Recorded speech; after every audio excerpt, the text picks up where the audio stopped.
अस्सलाम वालेकुम। पंजाब में क्या हो रहा है और पंजाब में क्या होने वाला है, इस नए तजिए के साथ आपकी खिदमत में नसरुल्लाह मलिक। पंजाब में लाहौर हाई कोर्ट के फैसले के बाद कि हमजा शहबाज का जो वज़ीर आला का इंतखाब है वो कलअदम करार दिया गया, जिसके बाद पाकिस्तान तहरीक इंसाफ ने बड़ी खुशी का इजहार किया। लेकिन साथ ही PTI को अंदाज़ा हुआ कि PTI एक नए जाल के अंदर फंस गई है, क्योंकि इस वक्त पंजाब असम्बली के अंदर जो मुस्लिम लीग नवाज़ और पाकिस्तान पीपल्स पार्टी और आज़ाद अरकान को मिलाकर हुकूमती इत्तेहाद को PTI और मुस्लिम लीग कायद आज़म के इत्तेहाद पर बरतरी हासिल है।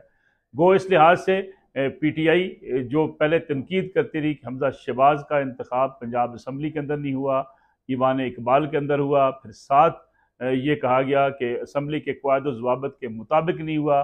फिर ये कहा गया कि मुनहरफ अरकान को लोटा बनाकर उनके वोट लेकर हमजा शहबाज पंजाब के वज़ीर आला बने हैं। तो इस लिहाज से चौधरी परवेज़ लाई भी खासे एग्रेसिव थे और PTI इस मुसलसल अपनी इस इंतखाबी कैंपेन के अंदर जो 20 हल्कों में ज़िमनी इलेक्शन हो रहे हैं, मुनहरफ अरकान की D सीट होने वाली नशस्तों पर, वहाँ ये मौक़िफ़ इख्तियार किए हुए थी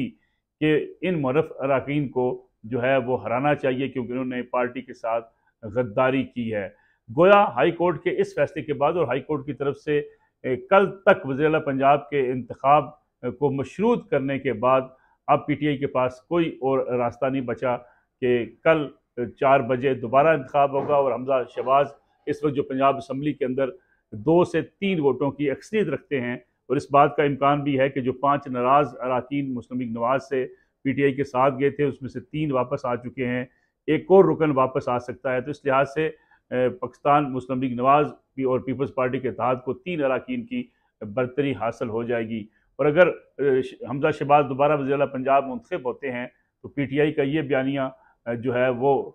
खासी हद तक उसको धचका पहुँचेगा कि क़वायद व ज़वाबित के मुताबिक हमजा शहबाज वज़ीर आला पंजाब मुंतखब नहीं हुए। ना अब उन्हें मुनहरफ अरकान के वोट चाहिए होंगे, ना उन्हें जो है असम्बली से बाहर इजलास मुनक़्क़िद करके, क्योंकि परवेज़ लाई रुकावट थे पंजाब असम्बली के अंदर और कई रोज़ से इजलास पंजाब असम्बली का ईवान इकबाल में एक हो रहा था, एक इजलास चौधरी परवेज़ लाई पंजाब असम्बली के अंदर कर रहे थे। तो अब हाई कोर्ट के फैसले के बाद एक ही इजलास होगा और उस इजलास के अंदर हमजा शहबाज को दोबारा मुंतखब होने का चांस मिल गया है। PTI कोशिश कर रही है कि सुप्रीम कोर्ट में इस फैसले को चैलेंज करे। पहले खुशी का इजहार किया कि ये फैसला आ गया, हमजा शहबाज को हटा दिया गया और जो है हमजा शहबाज वज़ीर आला नहीं रहे, लेकिन साथ ही उन्हें इस बात का रियलाइज़ हुआ कि इस फैसले के नतीजे में हमजा शहबाज जो उनके ऊपर एतराज़ात उठते थे उन एतराज़ात के बगैर ही पंजाब के वज़ीर आला बन जाएंगे। तो इस लिहाज से PTI इमरान खान साहब जो PTI के सरबराह हैं, साबिक़ वज़ीर आज़म,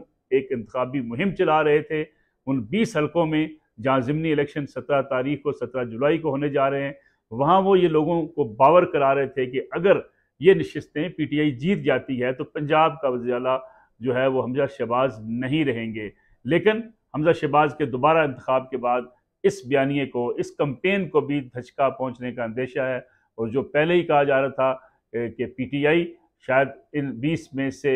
6 या 7 सीटें जीत रही है, अब PTI के लिए ये सीटें जीतना भी इसलिए मुश्किल हो जाएगा कि हमारे यहाँ कल्चर ये है कि हुकूमती पार्टी या मुस्तकबिल में हुकूमत में ताकतवर नज़र आने वाले जो पार्टी होती है उसको सपोर्ट मिलती है। तो गोया PTI के लिए आज का फैसला सियासी तौर पे नुकसान का बायस है। खुशी का इजहार चंद लम्हों के लिए ज़रूर किया गया, फौरी तौर पर ट्विटर पर शहबाज गिल, फवाद चौधरी ये ज़रूर आए, लेकिन कुछ ही देर बाद फिर कहा गया कि इस फैसले को वो चैलेंज करने के बारे में सोच रहे हैं, क्योंकि अब हमजा शहबाज दोबारा मुंतखब होते हैं तो PTI के पास, चौधरी परवेज़ लाई के पास कोई जवाब ये नहीं बचेगा कि हमजा शहबाज किसी वोटों की खरीदो फरोख्त के नतीजे में वज़ीर आला बने हैं, या पंजाब असम्बली के क़वायद व ज़वाबित से हट कर वज़ीर आला बने हैं, या पंजाब असम्बली के अंदर इजलास न होने के बाद बाहर इजलास मुनक़्क़िद करके, किसी होटल में इजलास करके, किसी ईवान इकबाल के अंदर इजलास करके वज़ीर आला पंजाब बने हैं। गोया PMLN को इस फैसले से मुकम्मल सपोर्ट मिलती हुई नज़र आती है। अपने अददी बरतरी की वजह से वो पंजाब को एक बार फिर वज़ीर आला बनने में हमजा शहबाज कामयाब होते हुए दिखाई दे रहे हैं। और PTI के लिए न सिर्फ पंजाब में मुश्किलात बढ़ेंगी, बल्कि आने वाले 17 जुलाई को ज़िमनी इंतखाब पर इस इंतखाब का बड़ा गहरा असर पड़ेगा।